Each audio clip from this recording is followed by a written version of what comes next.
Today, we are going to talk about a tiny green organism that's hitching a ride with astronauts to Mars. Once there, it could munch on the planet's dusty soil and create fresh oxygen for people to breathe.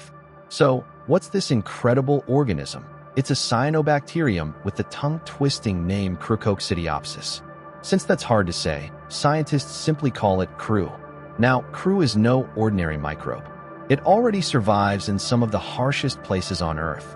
Think scorching deserts in Asia and North America, and even the icy deserts of Antarctica. Because it's so resilient, researchers are using it as a test subject to imagine how life might survive on other planets.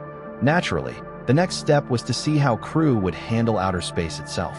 That's where two experiments, Biomex and BOSS, come in. In these tests, Chroo cells were placed on the outside of the International Space Station for about a year and a half, completely exposed to space. Out there, the strongest danger was ultraviolet radiation from the sun. It's like an extreme form of sunburn, but deadly for tiny cells. Now, here's what they noticed. The very top cells, or even just a thin layer of dust, absorbed most of the harmful UV rays.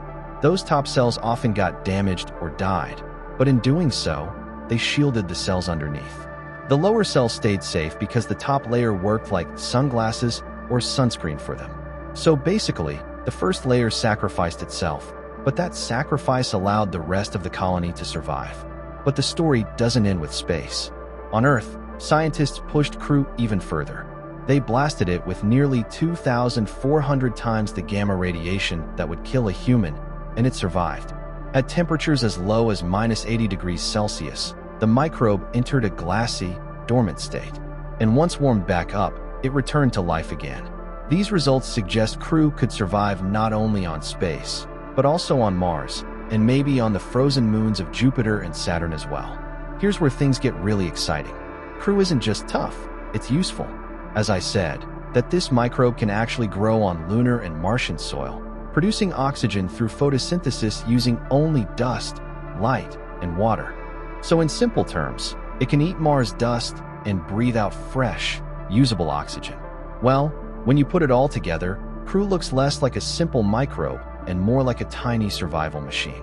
Its toughness, combined with its ability to make oxygen from dust, could one day make it a valuable ally for astronauts on Mars or the Moon.